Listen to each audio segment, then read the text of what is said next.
Magandang araw. Ako po si Mark Lester Nirag. Ito po ang aking daily devotion.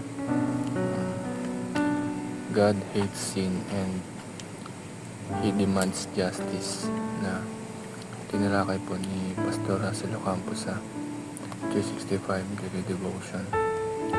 Ang Bible verse po ngayong araw ay Isaiah chapter 53 verse 4 to 6. Surely He took up our pain and bore our suffering, yet we consider Him punished by God, stricken by Him and afflicted. But He was pierced for our transgressions, He was crushed for our iniquities. The punishment that brought us peace was on Him, and by His wounds we are healed. We all like sheep have gone astray. Each of us has turned to our own way, and the Lord has laid on Him the iniquity of us all. Ang unang katuruan po ngayong araw ay God hates sin and He demands justice. Walang kasalanan ang hindi napaparusahan sa Diyos. Lahat ng kasalanan ay nakasulat, at lahat ng may kasalanan ay mapaparusahan. Ang second teaching ay God condemns sin in the body of Christ.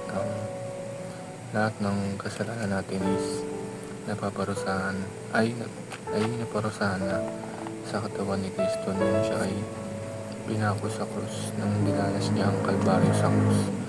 At kung ang tingin natin dito ay walang silbi o walang kwenta sa atin, ang kaligtasan na binigay sa atin ng Diyos ay hindi ma-apply sa atin dahil hindi natin na-appreciate ang ginawa ni Jesus para sa atin. Ang third teaching ay God crushed the Son to save the children. Ang Panginoong Ama ay sinakripisyo ang nag-iisa niyang anak upang tayo ay maligtas sa kasalanan. Ang tinutukoy na children is tayo mismo, at si Kristo na ang sumalo ng ating kasalanan nung siya ay namatay sa krus. At ganun tayo kamahal ng Diyos. Ang nag-iisang anak niya ay sinakripisyo niya pa para sa atin upang tayo ay maligtas. Realizations ko sa devotion is i-appreciate natin ang ginawa ni Kristo sa krus upang tayo ay maligtas, at tatandaan natin na ang lahat ng kasalanan ay may kaparusahan.